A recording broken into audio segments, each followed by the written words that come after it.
तो है ही है। अब जो हमारे अपमान किया जा रहा है, बार बार पहाड़ी मर्यादा को बार बार तोड़ा जा रहा है, जो हमें स्वाभिमान को बार बार ठेस पहुंचाई जा रही है। अब ये लड़ाई स्वाभिमान की लड़ाई है। अब ये लड़ाई उत्तराखंड की मातृशक्ति की लड़ाई है। ये उस संगठन से आते हैं कि सामाजिक संगठन से आते हैं, किस गैर राजनीतिक संगठनों से आते हैं।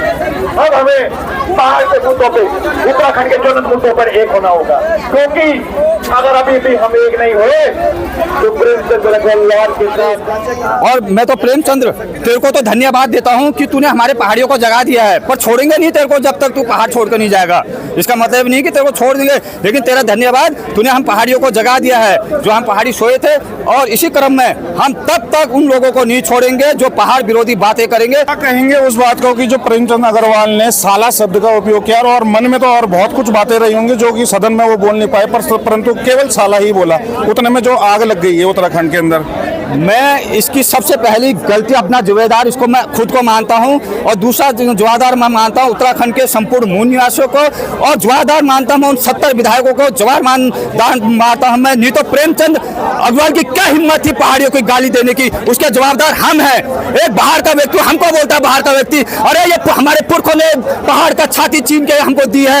ये प्रेमचंद अग्रवाल तू बाहर का, हम नहीं है बाहर के। कहाँ का बाहर का बोल रहा है? ये तो हमारी गलती है, और हम पहाड़ी थोड़ा शांत रहते हैं, हम कानून का पालन करते हैं, कानून संविधान का हम सम्मान करते हैं, इसलिए तू बचा है। नहीं तो अगर हम देश के लिए सीना कटा सकते हैं तो अपने संविधान, अपने स्वाभिमान के लिए भी कटा सकते हैं। हमें चैलेंज मत कर, हमें चैलेंज मत कर। विश्वास नहीं है, यह भुवन कटायत अपना सर देने को तैयार है। अगर प्रेमचंद अग्रवाल को अगर उत्तराखंड से बाहर फेंकते हैं तो मैं अपना सर देने को तैयार। और प्रेमचंद नहीं, प्रेमचंद अग्रवाल जैसे जितने भी लोग, चाहे सत्ता में हो चाहे विपक्ष में हो। नमस्कार साथियों, मैं दीपक रावत आपके साथ। आज हम देहरादून के गढ़ी कैंट में आए हैं, और यहाँ पर जो अभी जो विधानसभा सत्र चला था, वहाँ पर जो ऋषिकेश के विधायक प्रेमचंद अग्रवाल द्वारा उत्तराखंड के लोगों को जो अभद्र टिप्पणी की गई थी, अभद्र भाषा का उपयोग किया गया था, प्रयोग किया गया था, उसी के विरोध में यहाँ पर जिस प्रकार उत्तराखंड में और पूरे सोशल मीडिया पर आग लगी हुई है, उसी क्रम में आज देहरादून यहाँ गढ़ी कैंट पर यहाँ पर यूकेडी और मूल निवास भू कानून समन्वय संघर्ष समिति का यहाँ पर जो आज धरना प्रदर्शन है, और आज जो विशाल जुलूस रैली है, आप देख सकते हैं यहाँ पर। मैं कैमरामैन से कहूँगा कि दिखाएं जरा किस प्रकार की यहाँ रैली का आयोजन किया जा रहा है। और अभी हम थोड़ी देर बाद मोहित डिबरी भाई से भी बात कराएंगे। और फिलहाल आप देखें यहाँ पर कि किस तरह लोग अपना रोष प्रकट कर रहे हैं। ये यूकेडी के और मूल निवास समन्वय संघर्ष समिति के लोग हैं यहाँ पर, और काला जी के साथ।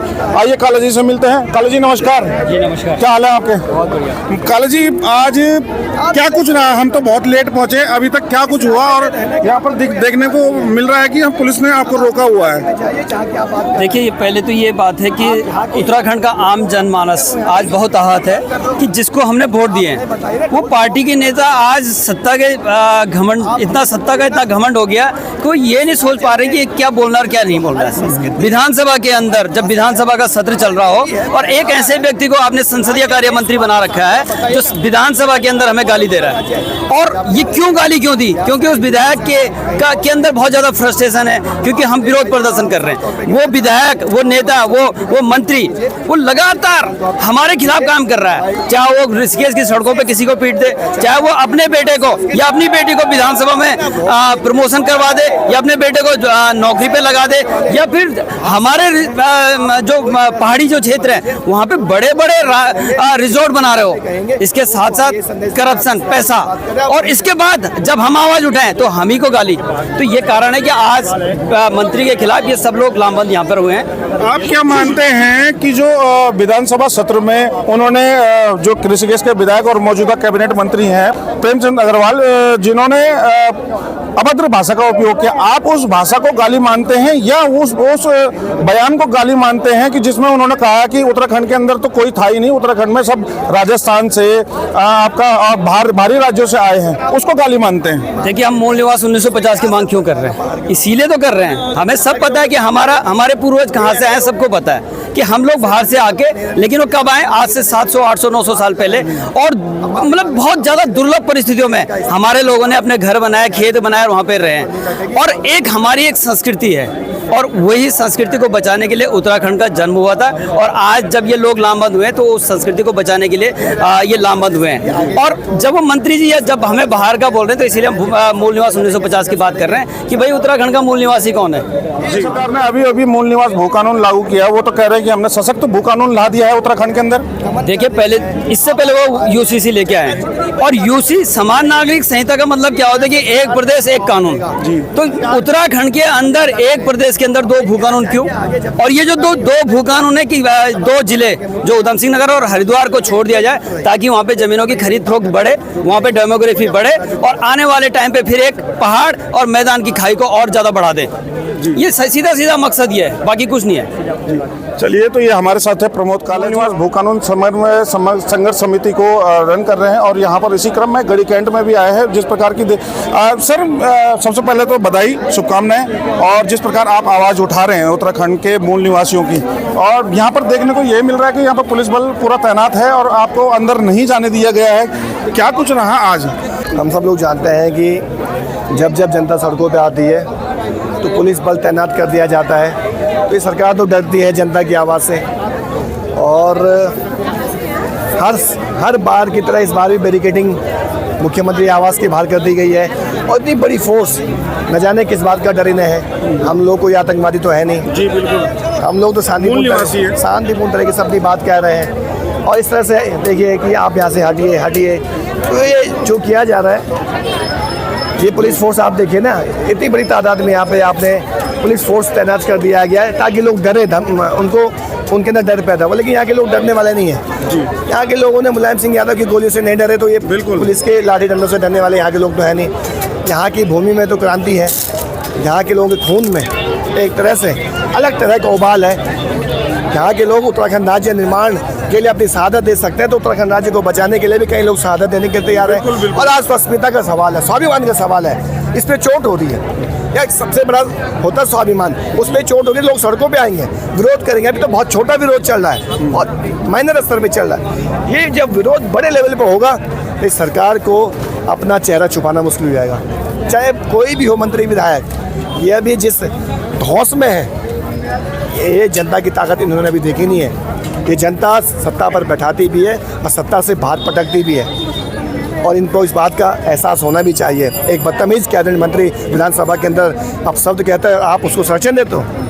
एक बदतमीज तुम्हारा भाजपा का प्रदेश अध्यक्ष कहता है कि जो भी सरकार के विरोध में बात करेगा उसके खिलाफ कानूनी कार्रवाई करेंगे। करिए ना कानूनी कार्रवाई करिए, हम भी तो देखें किस पे आप कानूनी कार्रवाई करने की कितनी हिम्मत आपके अंदर है। ये तो खंडूड़ी सदन की मर्यादा आपने रखी नहीं। अब शब्द कहे गए जब पहाड़ के लोगों के बारे में, तो आपने मौन स्वीकृति दी। जब पहाड़ के पक्ष में विधायक खड़े हुए तो आपने उनको रोक दिया, टोक दिया। तो ये है आपका आचरण पहाड़ के लोगों के प्रति। ये जनता देख रही है, समझ रही है, और आने वाले समय में यही जनता इनको करारा जवाब देगी। जनता ऐसे ही देखती रहेगी, समझती रहेगी।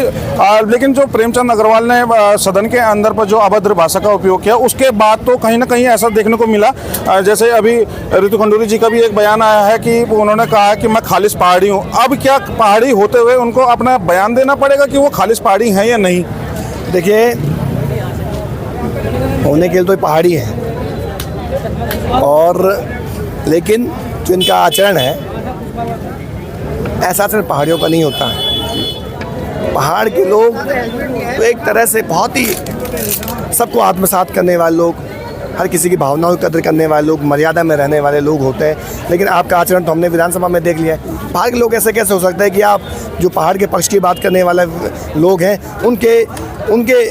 उनका विरोध करिए, आप उनको बोलने मत दीजिए। ऐसे कैसे होता है? पहाड़ की बात ऐसे कैसे लोग कर सकते हैं? तो आप भले दिखने में पहाड़ी हो, लेकिन आपकी आत्मा, आपकी स्वाभिमान, आपका जमीर पहाड़ी हमें बिल्कुल नहीं लगा।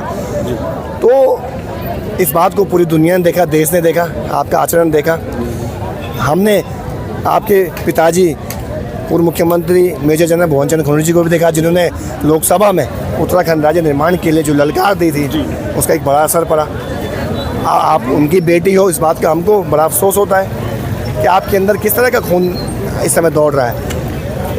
अभी जो महेंद्र भट्ट जी हैं, इन्होंने तो अब ये तक कह दिया कि उनियाल लोग आपका बिहार से आए हैं और कोई कहीं और से आया। कल की डेट पे तो ये भी कह देंगे कि रावत आपका नागालैंड से आए हैं और नेगी नागालैंड से आए हैं, रावत जी आपका कहीं और से आए हैं, बाहर विदेश से। तो ऐसे कैसे चलेगा इस उत्तराखंड राज्य में? क्या अब ऐसा ही चलेगा? ये इसके लिए जनता जब एकजुट नहीं होगी, पार्टियों में बटी हुई है, तो जब तक जनता एकजुट नहीं होगी कैसे काम चलेगा फिर? हम तो ये कह रहे हैं, जो कह रहा है कि हम मध्य प्रदेश से आए हैं, बिहार से आए हैं, यूपी से आए हैं या महाराष्ट्र से आए हैं, हम उनको कहना चाहते हैं कि आप वहीं चले जाइए, वहीं राजनीति करिए, वहीं चुनाव लड़िए, यहाँ क्यों आ रहे हैं? हम तो पहाड़ के लोग हैं, हम तो सीना ठोक के बोलते हैं, हम पहाड़ी हैं। इस पहाड़ की माटी में हम पैदा हुए हैं, इस पहाड़ की संस्कृति को हमने आत्मसात किया है। यहाँ की बोली भाषा, यहाँ के रीति रिवाज हमारे अंदर है।